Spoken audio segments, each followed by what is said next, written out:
Tell me about Edgar Cayce's teachings on attitudes and emotions. ChatGPT said. Edgar Cayce had a lot to say about attitudes and emotions. In fact, he believed they were central to both physical health and spiritual development. His readings often emphasized that mind is the builder, meaning that our thoughts, attitudes, and emotions actively shape our reality, including our bodies, relationships, and even our destiny. Here are some key points from his teachings on attitudes and emotions. Attitude as the seed of experience. Cayce often said that attitude is everything. The basic idea is that our mental and emotional state becomes the lens through which we create and interpret our lives. A loving, forgiving attitude leads to healing and growth, while fear, resentment, and bitterness can literally make us sick. For the body is the temple of the living God, and must be kept clean. Clean in thought, clean in the activity, clean in the purpose. Cayce reading 281. Negative emotions equals toxic to the body. He believed that emotions like anger, fear, jealousy, resentment, and guilt create imbalances in the body and can even lead to disease. He described how long-held negative feelings could affect organs and systems, especially the glandular system and the nervous system. For example, repressed anger or resentment could affect the liver. Fear and anxiety might disturb the adrenal glands or the heart. Guilt and shame often weakened the immune system or caused nervous disturbances. Healing through forgiveness and love. He consistently emphasized forgiveness as one of the most powerful healing forces. Holding on to resentment or judgment not only separated us from others but from our own divine nature. He encouraged cultivating compassion, empathy, and unselfish love, not as abstract virtues, but as daily attitudes that bring spiritual and physical healing. The power of ideals. Cayce taught that everyone should choose a personal ideal, like love, Christ, service, or peace. This ideal becomes a sort of spiritual compass that helps align your attitudes, emotions, and actions. When your life is oriented around an ideal, your emotions tend to stabilize, and your deeper purpose becomes clearer. Balance, head, heart, and body. Cayce stressed the need for balance between the intellect, mind, the emotions, heart, the physical, body. If any one of these is out of sync, it affects the whole being. For instance, intellectual understanding without compassion becomes cold, and emotional sensitivity without grounding leads to instability. The goal was always wholeness. Mind is the builder. This phrase comes up in hundreds of readings. Cayce believed that the mind was the intermediary between spirit and body. It could either raise the vibrations, through hope, gratitude, kindness, or lower them, through fear, bitterness. Self-pity. Your mind builds your reality, moment by moment. Here's a brief overview of Edgar Cayce's perspectives on various topics, drawing from his readings and teachings. Love and relationships. It's a reciprocal world. Cayce emphasized that the energy we project, positive or negative, returns to us. Living with compassion and understanding fosters harmony in our lives. Love is giving. True love, according to Cayce, is selfless and unconditional. It's about giving without expecting anything in return, reflecting the divine nature of love.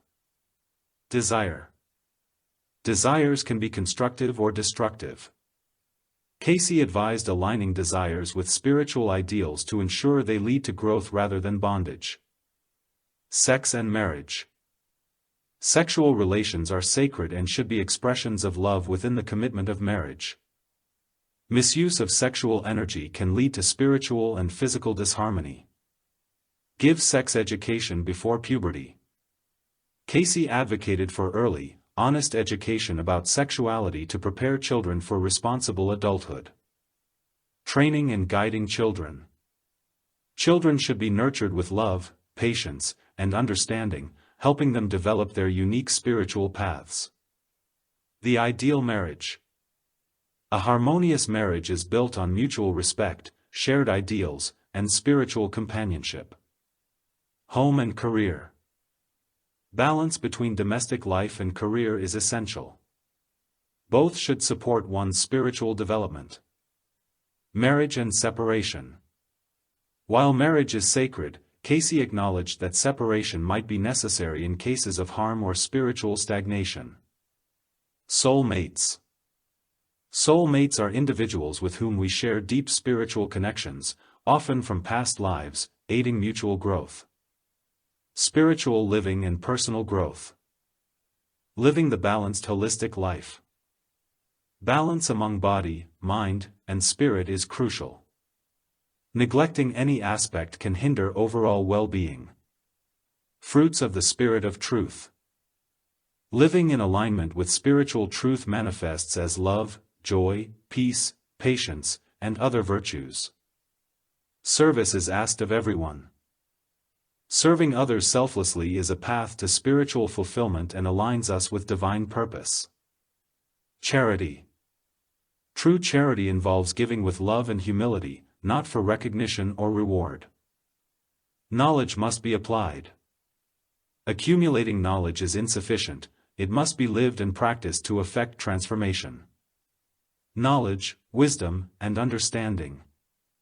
Knowledge is information, wisdom is the application of knowledge through experience, understanding is the deep comprehension that arises from both. Faith and belief. Faith is the assurance of things hoped for, belief is the acceptance of truths. Both are essential for spiritual growth. Expectancy and optimism. Maintaining a hopeful and positive outlook attracts opportunities and aligns us with higher vibrations. Just try your very best. Effort is valued. Sincerely striving towards ideals, even imperfectly, fosters growth. Sincerity and honesty. Being genuine and truthful in all dealings cultivates trust and integrity. Joy and happiness.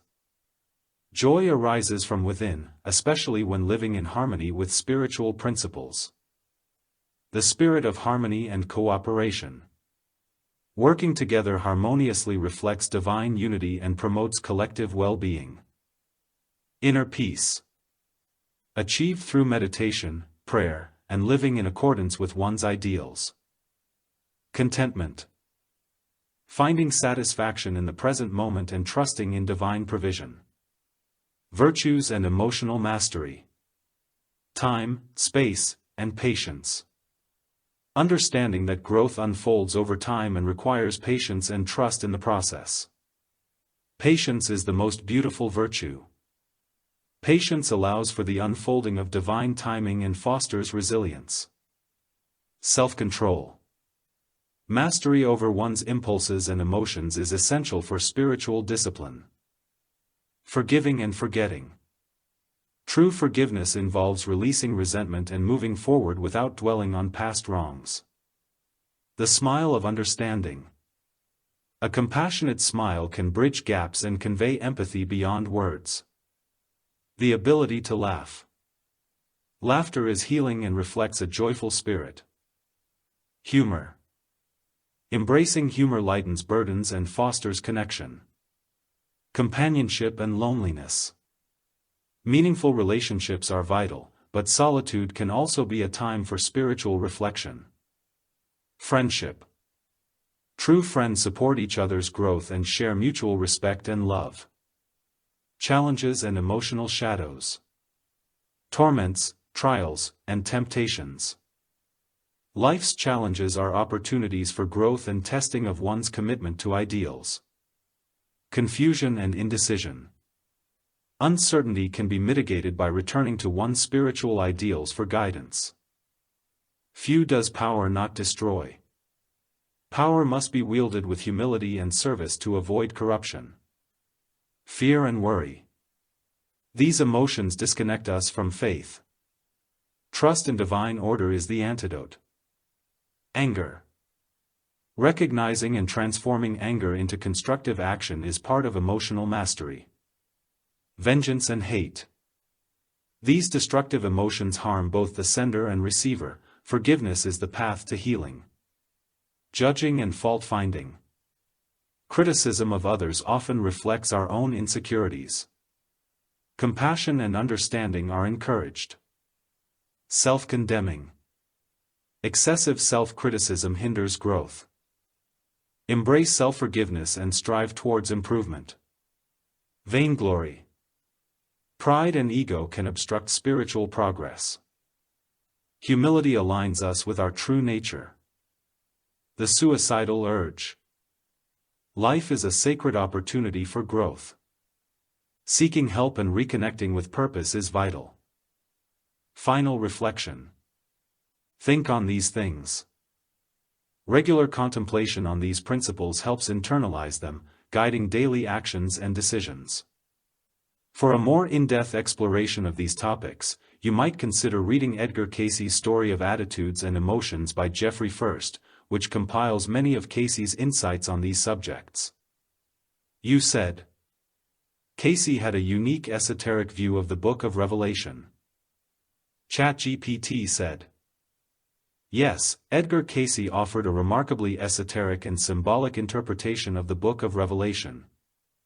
Quite different from the traditional view of it as a prophecy of global destruction or literal end times.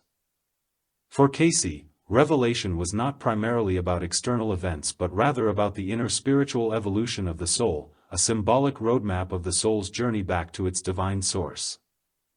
Here's a breakdown of Cayce's esoteric view of Revelation. Not a prophecy of doom, but a map of initiation. Cayce viewed Revelation as an allegory of the soul's return to God, through purification, awakening, and rebirth. Rather than describing the end of the physical world, it depicts the transformation of human consciousness. He taught that it reflects the Kundalini-like awakening of spiritual energy through the body's 7 spiritual centers, chakras. The 7 churches equals the 7 chakras.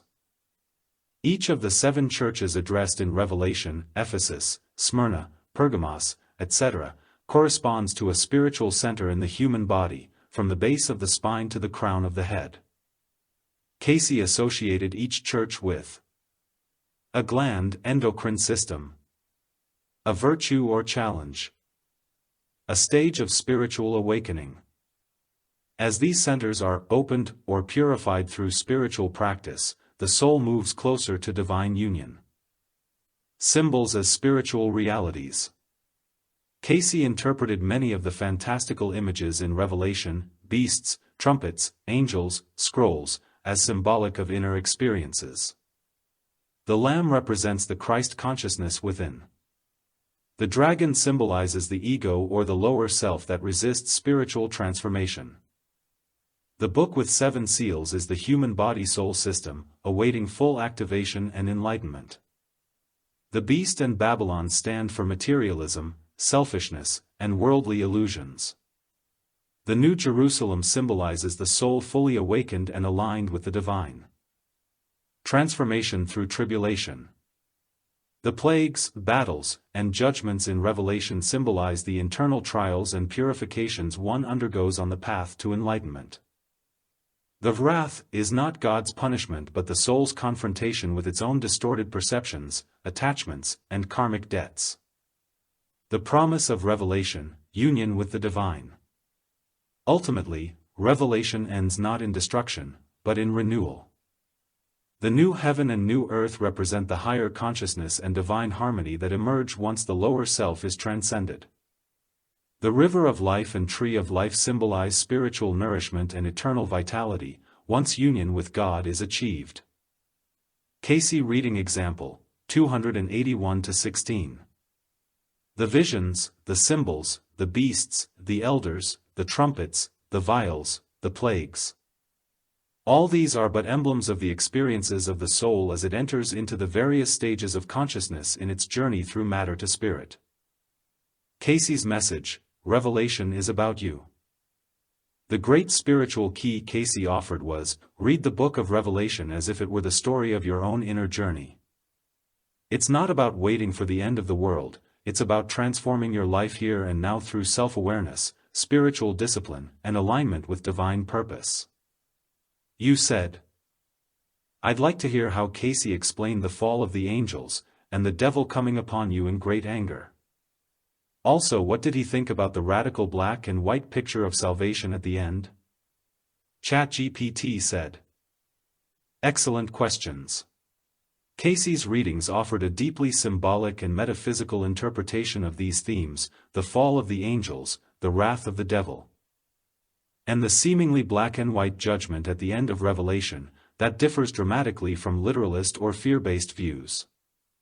The fall of the angels. In Cayce's cosmology, the fallen angels are not monstrous beings cast out of heaven in one act of rebellion, but rather souls who chose separation from God by exercising free will in a self-centered or unbalanced way. According to Cayce, all souls were originally created as companions to God, spiritual beings made in His image, endowed with creative power. Some souls, using their God-given creative ability, became fascinated with material creation and turned away from the spiritual source, becoming entangled in matter, power, and illusion. This was the fall, not punishment, but a consequence of misuse of will. These fallen beings eventually became what various traditions call Lucifer, the adversary, or the egoic self, not a literal devil with horns, but a spiritual archetype representing separation from the divine will. Cayce, Lucifer is the light-bearer, but turned away from the light. Paraphrased from readings like 262 to 104. So, the fall is symbolic of the soul's descent into duality and illusion, the beginning of our journey through separation and back to unity. The devil comes down with great wrath, Rev. 12:12. Cayce interpreted this not as a cosmic horror show, but as a psychological and spiritual crisis. When a person begins to awaken spiritually, the ego, the false self, often pushes back with anger, fear, and turmoil. It feels its control slipping away. The wrath of the devil is the inner resistance to transformation, the clinging to pride, fear, judgment, lust, etc., even as the soul is being called to rise. In Cayce's view, this wrath is part of the inner battle between the higher and lower selves, a necessary confrontation before spiritual rebirth. So that dramatic verse isn't about an external monster chasing people, but rather the intensified resistance of the ego just before the breakthrough of Christ consciousness within. The black and white judgment in Revelation. This is one of the most sobering and misunderstood parts of Revelation: the lake of fire, the books being opened, people being judged according to their works, and the stark division between those whose names are in the book of life and those cast into eternal fire. Cayce's interpretation. Judgment is self-administered, the soul is shown its life in a kind of life review. It's not God casting people away, but the soul confronting its own choices, motives, and inner state. The lake of fire is not eternal damnation, but the purifying process of karma and correction. It's symbolic of what must be burned away: ego, selfishness, hatred, etc. Cayce said repeatedly, no soul is ever truly lost. The idea of eternal damnation was rejected in his teachings. The Book of Life represents the spiritual record of the soul, and having your name written in it means your life reflected spiritual alignment, love, and awakening. It's not about being perfect, but about having chosen the path of remembrance and return to God. Cayce, there is no hell, save what is created by man's own mind and disobedience to the laws of God. All souls eventually return to God, no matter how far they've fallen. Some take longer paths, some go through more purification, but all are children of the Creator and none are eternally lost. So why the extremes in Revelation? Because Revelation is symbolic of the soul's inner apocalypse, the death of the old, egoic self. In such an intense process, things are experienced in sharp contrasts: light versus dark, spirit versus matter, truth versus illusion. But even in this, Cayce saw grace at work. The wrath, the judgment, the fire, all are ultimately tools of purification, not rejection. Would you like? You said. The early history of ACIM was in some ways related to the Cayce people. There was a Cayce version of the course. Then there were some who rejected ACIM because it conflicted too much with Cayce, and the presumed authorship of Jesus was a problem for many. The idea of sacrifice was also a point of contention. Also, Cayce was firmly rooted in Western ideas, and the course is the opposite. One guy said it was written by someone who spent too many lifetimes in India. The situation is further complicated because in the urtext, draft, of the course Cayce is discussed. ChatGPT said, "Yes, you're absolutely right, and this is a fascinating and often overlooked chapter in the spiritual history of the 20th century. The early dissemination of A Course in Miracles, ACIM, did in fact intersect with the Edgar Cayce community, particularly through Judith Skutch Whitson, who helped publish the course and had deep ties to the Cayce organization, ARE. Some early students tried to synthesize ACIM with Cayce's teachings, but as you said, the differences soon became too great to ignore, leading to tension and eventual divergence. Key points of conflict and connection. The urtext mentions Cayce. In the unpublished urtext of ACIM, the original typescript, there's a brief reference to Cayce, and it's not entirely dismissive. The course acknowledges him as having made a sincere contribution but notes that he was not fully healed himself and that fear still guided some of his work. This comment caused friction, especially among those who revered Cayce. Jesus as the claimed author. This was a huge stumbling block.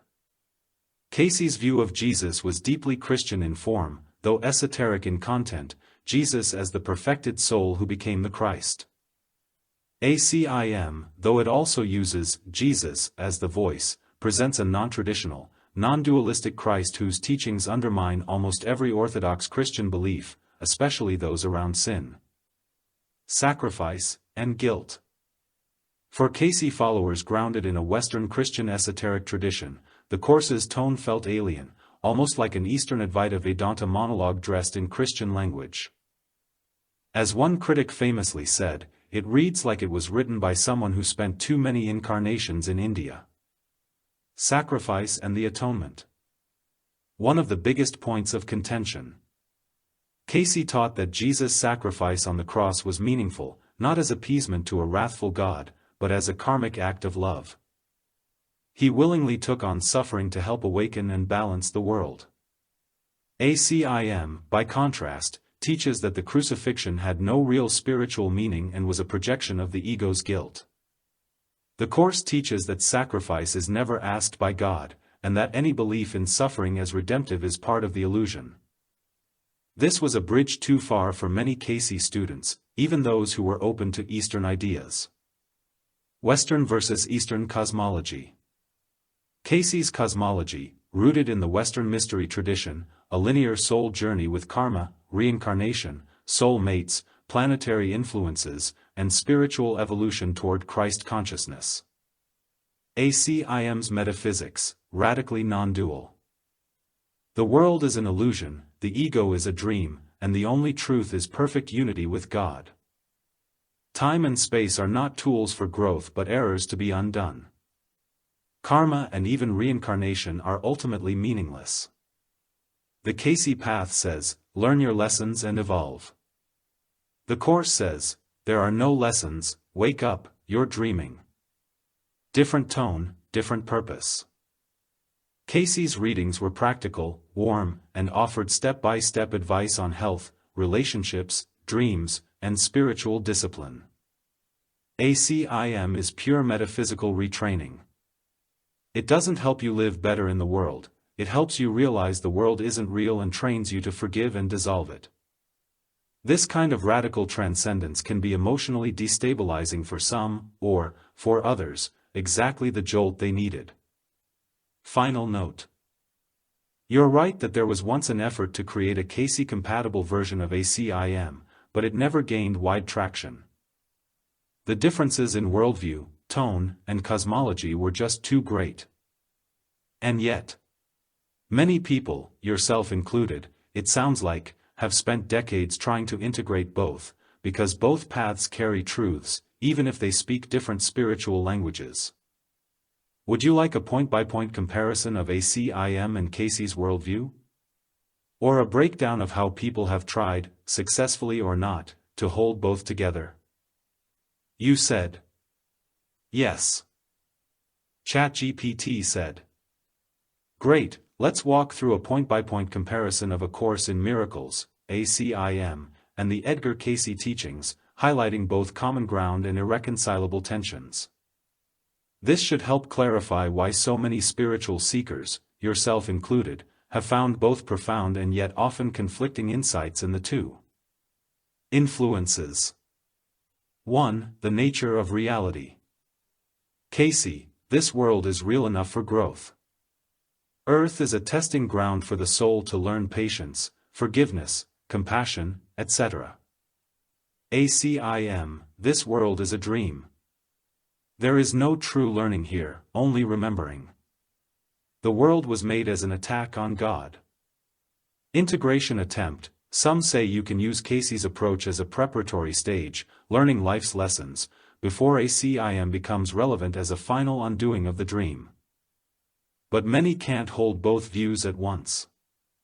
2. Jesus. Cayce's Jesus is accessible, historical, karmically involved, and exemplary. ACIM's Jesus is symbolic of pure awareness, functioning as a teaching voice without personality.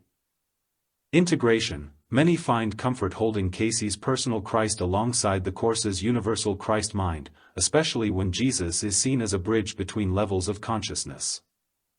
3. Sacrifice. Cayce, Jesus' crucifixion was an act of self-offering, meant to uplift humanity. ACIM, God does not require sacrifice. The crucifixion was misunderstood by the world and used to reinforce guilt. This is one of the hardest clashes to reconcile. It touches the heart of both systems. ACIM deconstructs traditional Christian meaning-making, Cayce honors it while esoterically expanding it. 4. The role of the ego. Cayce acknowledged ego as a force of self-centeredness but did not demonize it. ACIM focuses entirely on the ego as the architect of illusion, fear, death, and all suffering. Key quote from ACIM, "The ego is quite literally a fearful thought." Reconciliation idea. Cayce can be seen as working within the dream, using the ego responsibly, while ACIM is about undoing the dream entirely. 5. Use of time and reincarnation. Cayce, reincarnation is the soul's learning cycle through time. ACIM, time is part of the illusion. Reincarnation may be believed in if helpful, but the goal is to awaken from time altogether. Tension. This is where many people got spiritually dizzy, trying to use reincarnation while also believing it's not real. Synthesis path, the spiral view. Some spiritually eclectic students reconcile Cayce and ACIM by imagining a spiral path. Cayce is about evolution, refining the soul, lifetime by lifetime. ACIM is about transcendence, realizing there was never any separation at all. So, the soul may appear to evolve, Cayce, but in truth, it is already whole and just needs to awaken, ACIM. Each can serve different levels of readiness or temperament. For you personally, given everything you've said about your journey, the intellectual exploration, mysticism, breakdown, return to structure, and continued curiosity, it makes sense that both Cayce and the Course appealed to you deeply but also pulled in opposite directions. One offers meaning within the world, the other says, the world is meaningless without forgiveness. Would you like to explore how Ken Wapnick or other teachers have tried to bridge these systems? Or maybe a practical guide to navigating between the two without psychological whiplash? You said. Well, I can't imagine Wapnick trying to bridge anything. He's a purist. Another thing, I thought that the Course, Jesus, made reference to Cayce at some point, but I'm not sure. ChatGPT said. You're absolutely right about Ken Wapnick. He was very much a purist when it came to A Course in Miracles. In fact, he explicitly discouraged mixing the Course with other systems like astrology, theosophy, Cayce, or New Age practices. He believed that trying to integrate other teachings diluted the Course's radical non-dualism, and that its metaphysics were self-contained and meant to stand apart. His position was basically, if you're serious about ACIM, stop blending it with other paths. That said, you are also correct that in the ACIM urtext, Cayce is mentioned by name, which makes things a little more interesting. Cayce in the urtext. In the early, unedited versions of the Course, specifically in the urtext of the text and notes, Jesus, as the presumed authorial voice, refers to Edgar Cayce at least once, perhaps twice. Indirectly. Here's one relevant excerpt from the urtext, not found in the published version. The psychic Cayce could do this, but he did not know what he was doing, and was often wrong. This is why he was so erratic. Also, his source was poorly chosen, though he was often accurate. He also believed that what he said would happen, and thus helped to bring it about. Urtext, Text, Chapter 1, Section 1, Early Notes. Implications. It acknowledges Cayce's genuine psychic ability and accuracy at times. But it criticizes his lack of full awareness of what was really going on. There's a subtle critique of channeling sources that are not fully aligned with truth, a big issue in ACIM, which discourages trusting spiritual experiences blindly without inner purification and discernment. This reference is nowhere in the published edition, likely because Wapnick and the original editors removed personal and name-based content to keep the Course more universal and metaphysical. So was it really Jesus referring to Cayce? That's where the debate begins. If you accept the internal voice of ACIM as Jesus, then yes, he commented on Cayce in passing. But that raises big questions. Why critique Cayce if he was considered a forerunner of this kind of spirituality? Was this a human-level, editorial voice, creeping into the dictation? Or was it a higher-level clarification of how psychism and prophecy are not the same as true healing of the mind? Some readers interpret this to mean that while Cayce offered tremendous value, his approach was still bound by duality, time, and karma, which the Course seeks to undo entirely. Where this leaves people like you. You're not alone in noticing this tension between Cayce and ACIM, or in feeling drawn to both. Many spiritually sincere people resonate with Cayce's warmth, practical wisdom, and integrative worldview, while also being deeply stirred by ACIM's piercing metaphysical clarity and promise of liberation. Wapnick may not have built a bridge, but many students have, quietly and creatively. They live the best of both worlds, treating Cayce as a psychological and spiritual preparation, and ACIM as a final discipline for mind training. You said, Cayce is good for those who want a personal Jesus and a personal Father God, and those who want to keep the Bible, with an expanded interpretation. Cayce also did not take such a negative view on reincarnation and psychic phenomena, as did the Church. You can still be comfortable, more or less, with being a traditional Christian, plus adding on Cayce teachings. ACIM seems like the opposite. ChatGPT said. Exactly, you've nailed one of the most important distinctions between the Cayce material and A Course in Miracles. Cayce offers a gentle expansion of Christianity, while ACIM presents a radical redefinition of it. Let's distill what you just said, because it really clarifies why these two systems resonate so differently with people. Cayce, the expansive path, keeps the personal God. You can still pray to a loving Father, seek guidance from Jesus, and use the Bible as a sacred text. Jesus is personal and cosmic. He's your elder brother, your guide, and the soul who reached the ideal, not an abstract symbol. Reincarnation is real and purposeful. Souls learn through many lives. Karma is a teacher, not a punishment.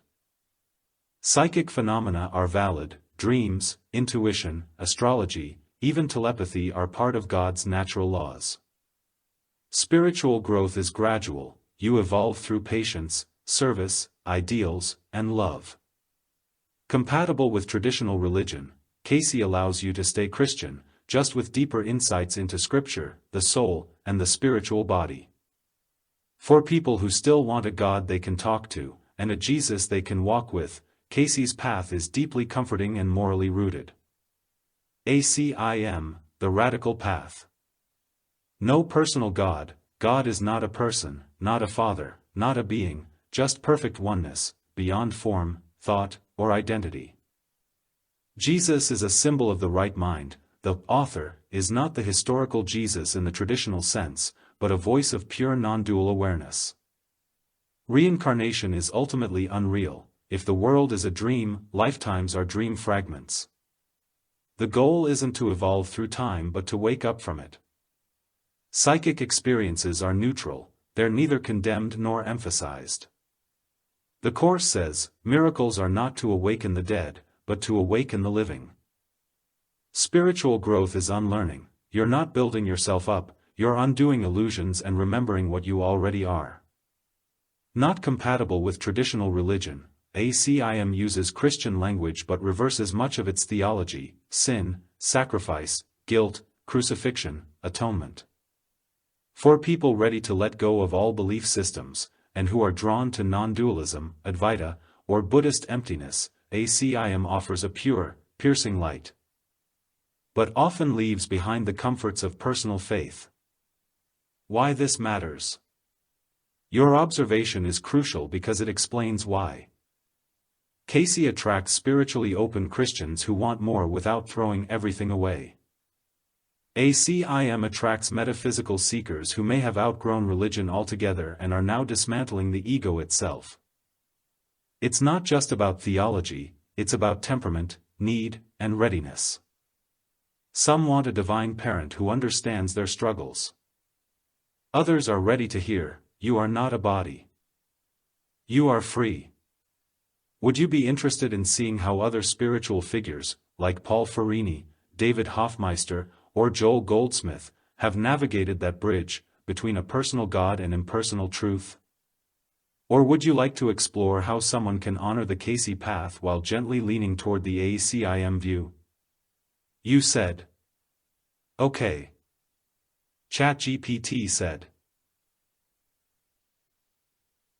Great. Let's look at a few figures who, in different ways, bridge the gap between the personal mysticism of Cayce and the non-dual metaphysics of A Course in Miracles.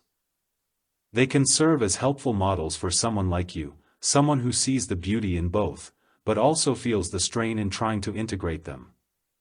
1. Joel S. Goldsmith, The Infinite Way. God, not personal, not a being, but pure consciousness, omnipresence, infinite spirit.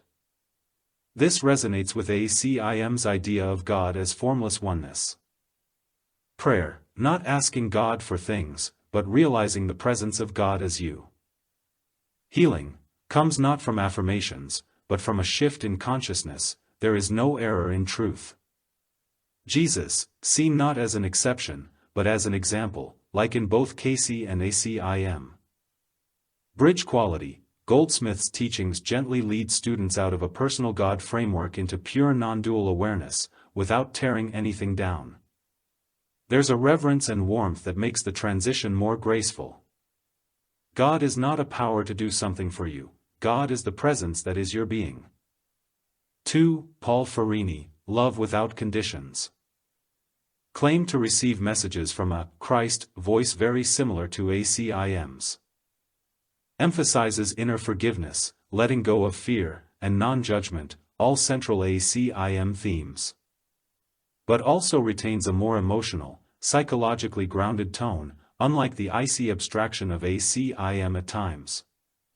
Bridge quality, Ferrini's Jesus is relatable, kind, and deeply present, while still challenging the ego at every turn. This makes him appealing to those who long for the personal connection of Cayce's Christ but want the mind training of ACIM. 3. David Hoffmeister, Living ACIM as a Lifestyle. Devoted his life to ACIM, but with a gentle, devotional tone. Speaks of Jesus as a constant companion, making the abstract course more emotionally accessible. Encourages releasing personal will, but not through cold logic, through surrender, love, and deep trust. Bridge quality makes ACIM feel more like a devotional path, which can soothe those who struggle with its clinical tone. His communities also provide a Cayce-like human warmth. How you might integrate. Here's a suggested way of holding both traditions without tearing yourself apart. Use Cayce to honor the soul's journey, karma, health, purpose, relationships, and moral integrity. Use ACIM to understand the illusory nature of the ego, practice deep forgiveness, and release fear and guilt. Let Cayce guide your growth in time, ideals, service, grace. Let ACIM point to your freedom from time, your changeless holiness. In Cayce's Jesus, you find a loving brother. In ACIM's Jesus, you find your right mind. Use Cayce's teachings when you feel human and seeking. Use ACIM when you feel ready to let go of everything. These don't have to be contradictions. They can be seen as different floors of the same building. If you'd like, I can help you create a blended daily spiritual practice, one that honors both traditions without forcing a false harmony. Or I can show you quotes from both systems side by side, if you're interested in continuing this deep comparison. You said. Interesting note, the Catholic priest Benedict Groeschel strongly condemned ACIM early on. He called it a false revelation and claimed that the scribe Helen Schuckman spent the last 2 years of her life in the blackest psychotic depression I have ever seen. They were well acquainted, being both from Columbia U. Much later in his life he was asked again about ACIM and he said he didn't even remember much about the old days. And he admitted that the course had helped many people. ChatGPT said. That's a very sharp and important piece of history you're bringing up, and it shows just how deep and complicated the early reception of A Course in Miracles really was. Especially among more traditional religious figures like Benedict Groeschel. You're absolutely right about the essentials. Benedict Groeschel and ACIM. Groeschel was a Catholic priest and psychologist, very respected in Catholic intellectual circles. Early on, in the late 1970s and 1980s, he publicly condemned ACIM as a false revelation, a deception, and potentially spiritually dangerous. His criticisms included that it was not consistent with Catholic doctrine, obviously true. That it presented a completely different Jesus from the one in the Bible and Catholic tradition. That it could lead people astray from salvation by introducing a non-personal, pantheistic or non-dual God concept. He personally knew Helen Schuckman because they were both connected to Columbia University, he as a chaplain and teacher, she in psychology. Groeschel later claimed that Schuckman was deeply tormented at the end of her life, calling her mental state the blackest psychotic depression I have ever seen. Complexities behind this story. Schuckman's own struggle. It's well documented, even by people sympathetic to ACIM, like Ken Wapnick, that Helen Schuckman never fully lived the course she scribed. She had intense conflicts about the material. She retained a deep affection for traditional Judaism and Christianity. She often described herself as angry, fearful, and resistant. She reportedly said near the end, "I know the course is true, but I don't believe it." Groeschel's early judgment.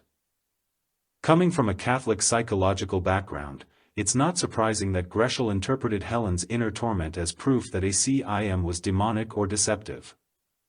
In Catholic theology, mental distress sometimes gets interpreted through the lens of spiritual attack or possession, especially when associated with false revelations. His later softening. Later in life, when asked again about ACIM, Groeschel seemed more relaxed.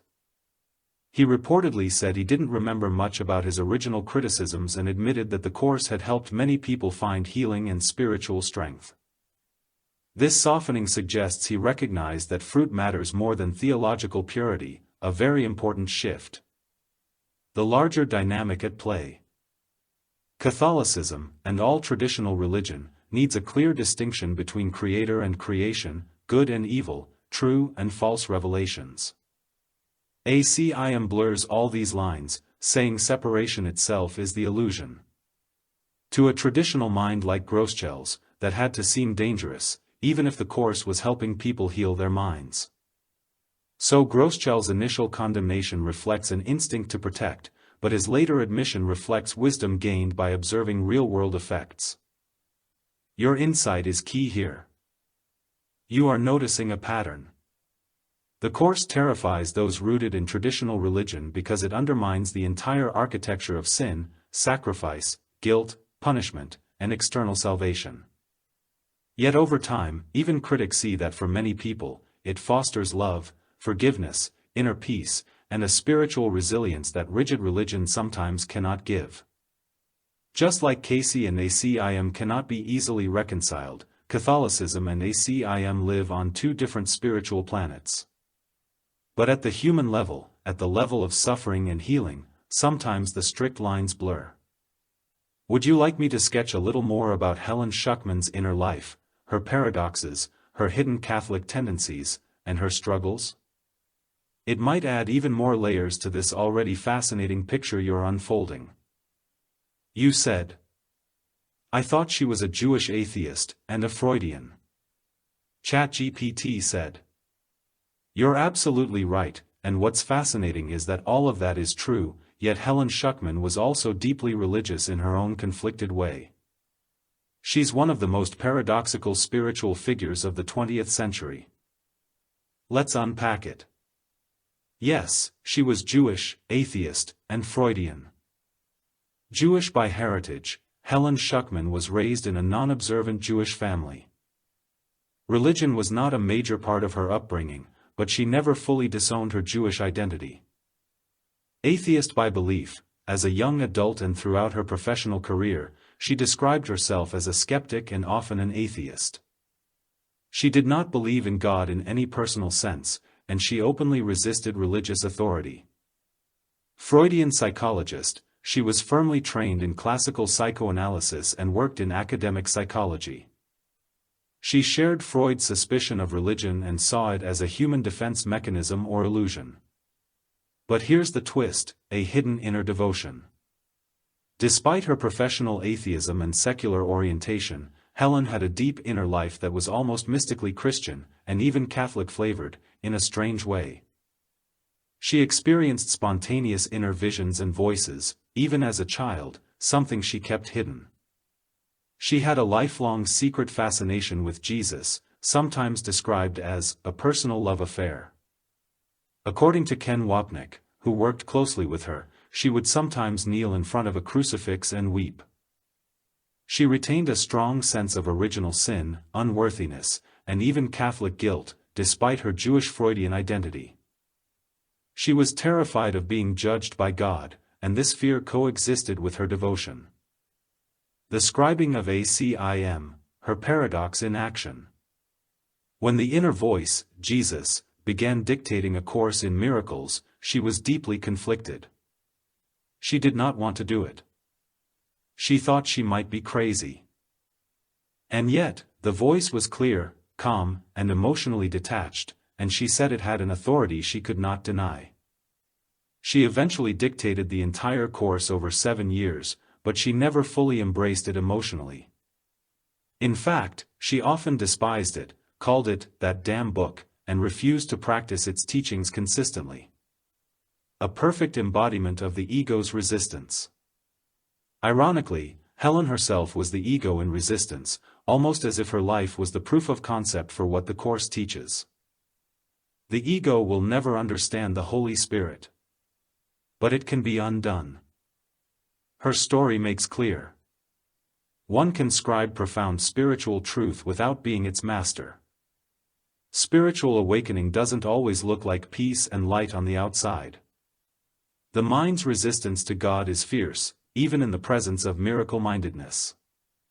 In short, Helen was a Jewish, atheist, Freudian channel of a non-dual Christian spiritual text. With a secret, tearful devotion to Jesus. And a deep psychological battle against the very truth she transmitted.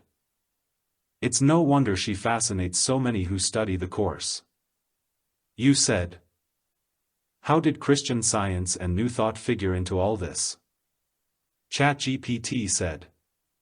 That's a brilliant next question, because Christian Science and New Thought were major spiritual currents swirling around the time A Course in Miracles emerged, and though not formally connected, they helped lay the cultural and metaphysical groundwork for it. Let's break it down. Christian Science, founded by Mary Baker Eddy, late 1800s. Core ideas. The material world is an illusion, only spirit is real. Sickness and sin are mental errors, not realities.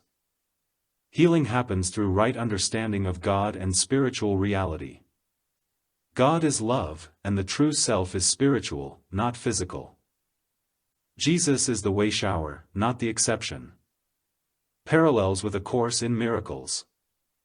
Both teach that the material world is unreal. Both say that sickness is a mental illusion, and can be undone through a shift in consciousness. Both deny sin is real, it's an error to be corrected, not a crime to be punished. Both teach that God is only love, there is no wrath, no punishment, no judgment. Key differences. Christian Science still retains a personal God, more in line with Christian theism. It tends to be more pragmatic and moralistic, while ACIM is radically metaphysical and abstract. Mary Baker Eddy had a strong moral and doctrinal framework, while ACIM is a mind training system without dogma or behavior codes.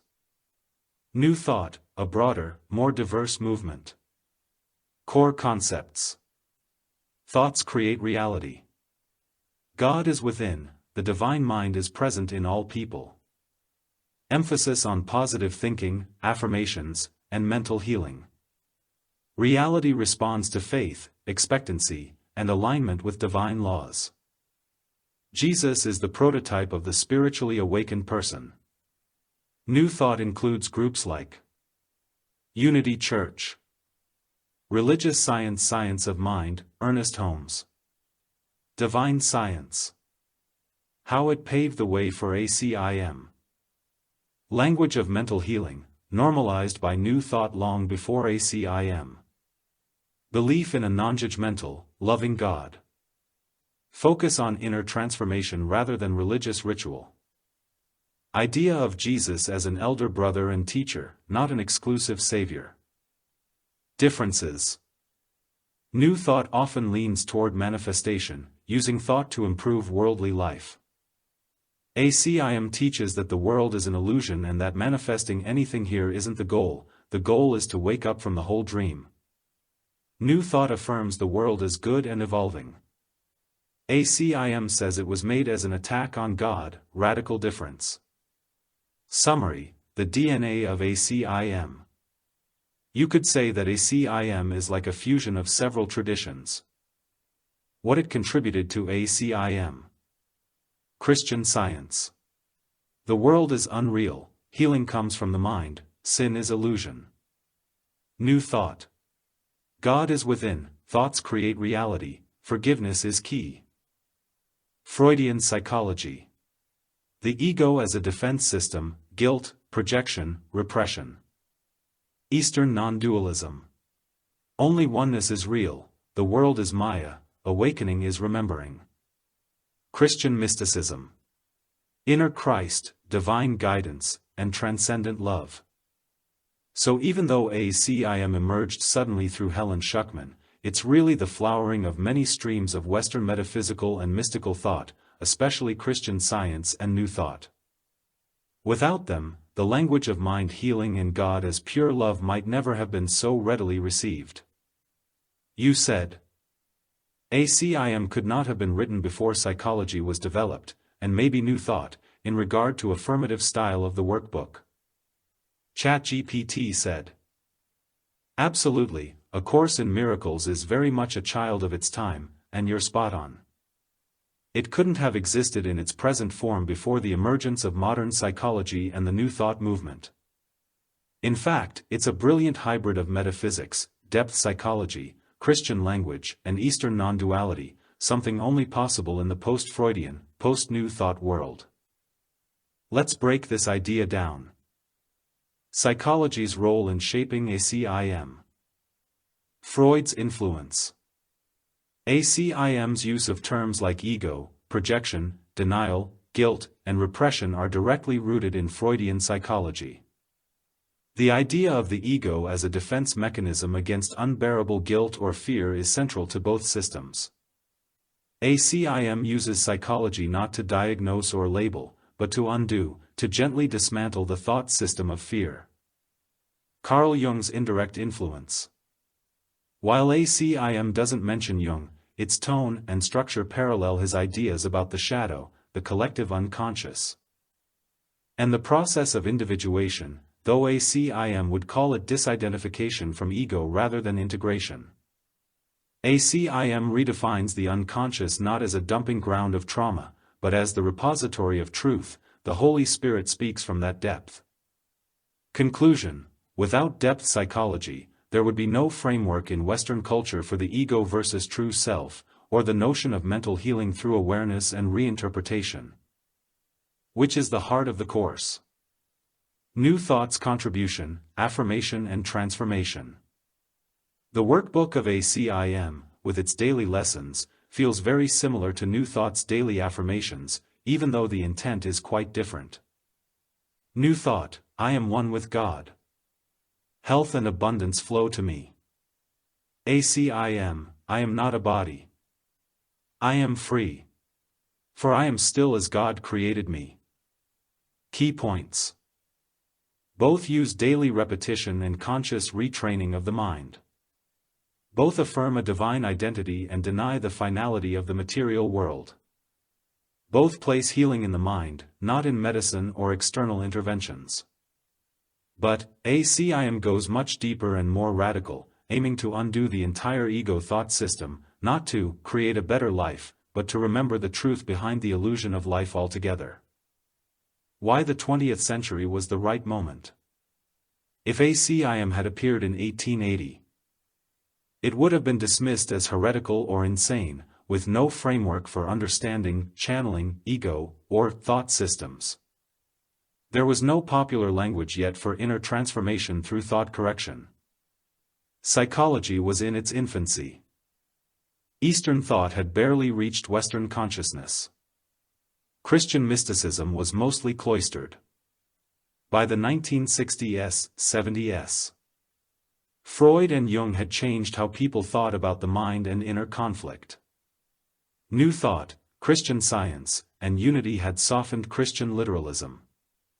Eastern spiritual concepts, non-duality, karma, illusion, were penetrating Western thought through figures like Alan Watts, Ram Dass, and Krishnamurti. The cultural mood was ripe for a radical reinterpretation of Christianity. Enter ACIM, a book that used the language of Christianity, but inverted its meaning through the lens of psychology and pure metaphysics. ACIM as a synthesis. Freud. Ego, guilt, repression, projection, defense mechanisms. New Thought. Affirmations, healing of the mind, divinity within. Christian Science.